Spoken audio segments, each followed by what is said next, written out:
इनके अंदर एक बहुत इंपॉर्टेंट रोल आता है सीडीसी का एज अ ट्रस्टी। ये ट्रस्टी का रोल अगर लोग समझ लेंगे तो बहुत ज़्यादा आसानी हो जाएगी।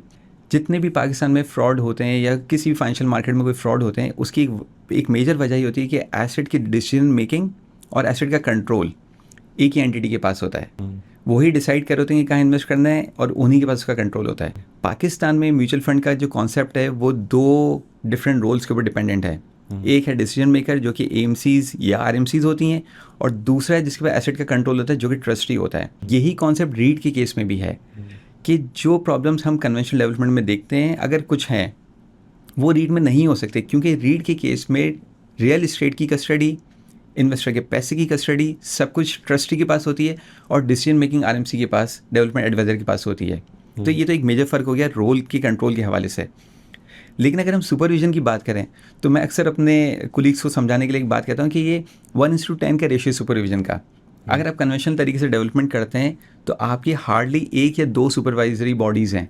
फॉर एग्जांपल आप इस्लामाबाद में कंस्ट्रक्शन करते हैं तो सीडी होगा जो आपको मॉनिटर कर रहा होगा। जबकि अगर आप रीड की बात करें तो रीड के केस में आपकी 10 से ज़्यादा बॉडीज़ जो आपको सुपरवाइज कर रही होंगी, आपको रेगुलेट कर रही होंगी। आपको एसबीसीए कर रहा होगा, आपको एससीसीपी कर रहा होगा, आपको आरएमसी को जवाब देना है, आपको ट्रस्टी को। क्या हो गया? Read management company. ये सीडीसी का एक पार्ट होगा? नहीं, ये रीड मैनेजमेंट कंपनी जैसे कि for example RFF Dolmen REIT management company है कि जो ग्लोब रेजिडेंसी रीड को मैनेज कर रही है।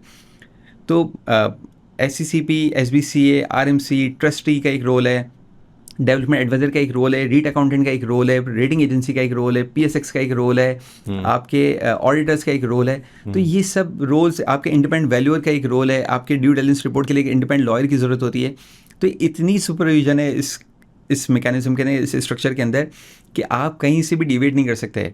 ट्रस्टी के पास जब एक पेमेंट जाती है कि मुझे फॉर एग्जांपल एक स्टील परचेज करना है, तो उसके प्री एग्रीड बीओक्यूज होते हैं जो डेवलपमेंट एडवाइजर साइन ऑफ करके देता है आरएमसी को, आरएमसी देता है ट्रस्टी को, ट्रस्टी उसको वेरीफाई करवाता है रीट अकाउंटेंट से, रीट अकाउंटेंट उसको वेरीफाई करता है, तो ट्रस्टी पेमेंट करता है। वो बीओक्यूज अप्रूव हो गए नहीं हो गए, उनकी पेमेंट्स हो गई नहीं होगी। जब तक एक बीओक्यू स्टेज 1 का अप्रूव नहीं हुआ है, स्टेज 2 का बीओक्यू बीच में नहीं आ सकता। सही है। एक और चीज़ समझने की ज़रूरत है यहाँ पर, वो है कि जब तक रियल इस्टेट ट्रस्टी को ट्रांसफर नहीं हो जाती, आप रीट के अंदर कोई काम ही नहीं कर सकते। आप कस्टमर से एडवांसेस नहीं ले सकते।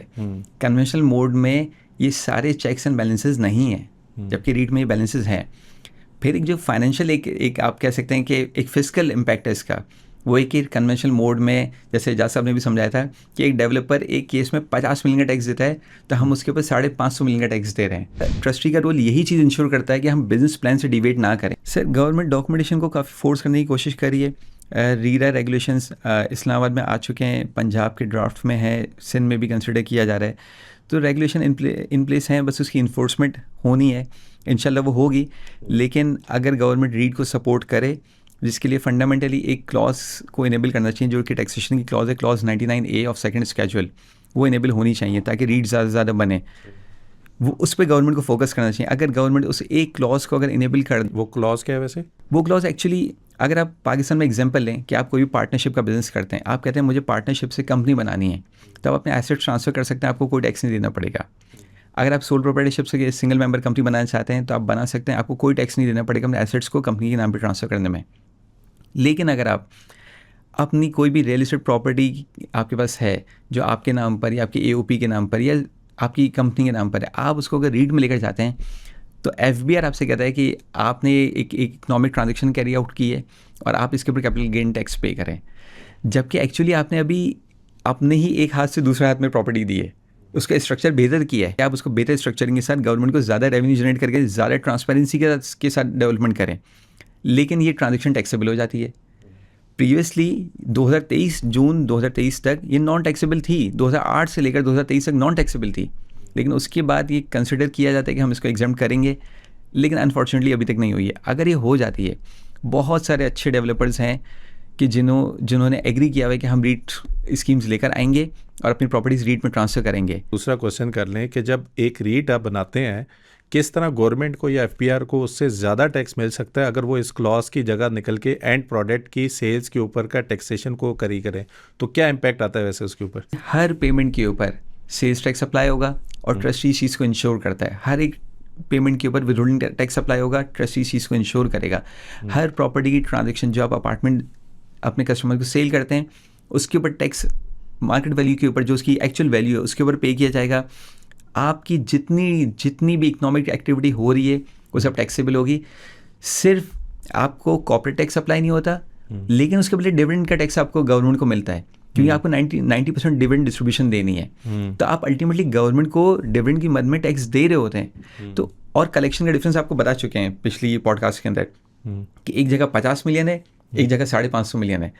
आज अगर ये क्लॉज एक्टिव कर दी जाए या रीइंस्टेट कर दी जाए, हम बहुत इजीली प्रेडिक्ट कर सकते हैं कि हम 550 बिलियन तक का रेवेन्यू और 1.5 ट्रिलियन से ज़्यादा के प्रोजेक्ट्स लाइव कर देंगे 1 से 1.5 साल में। मेरे ख्याल में तो जो भी पब्लिक से पैसा उठा रहा है किसी भी उसके लिए, वो तो रीट ना हो तो उसको करना ही नहीं चाहिए। उससे क्या होता है, बेनिफिट एक एंड यूज़र को भी आता है। एक बहुत बड़ा मिसट्रस्ट, और मेरे ख्याल में अभी जैसा मैंने लास्ट टाइम भी कहा, एक बहुत बड़ा फ्लैट जहाँ पे एक्स प्राइम मिनिस्टर का अगर फ्लैट है तो मेरे जैसा बंदा तो आंखें बंद करके वहाँ पे लेगा। हमें तो पता ही नहीं है वो लीगल है नहीं है। ऑल ऑफ ए सडन अभी मैं देख रहा हूँ कि इतनी सोसाइटीज़ को लेटर्स गए हुए हैं कि ये ग्रीन बेल्ट है, कमर्शियल गिराएं, ये गिराएं। मैं कहा ये वो उस तरह की चीज़ें हैं कि जो एंड यूज़र जो परचेज़ कर रहा होता है, जो आखिर में सबसे ज़्यादा इफेक्टिव वो है, वो एक्सपोज हो जाता है एक बहुत बड़े फाइनेंशियल लॉस के लिए, क्योंकि उसको नहीं पता होता कि इससे पहले के जो 10 लोग थे वो गलत जगह के ऊपर ट्रांजेक्शन करके बैठे हुए थे। तो मेरे ख्याल में ये बहुत ज़बरदस्त है।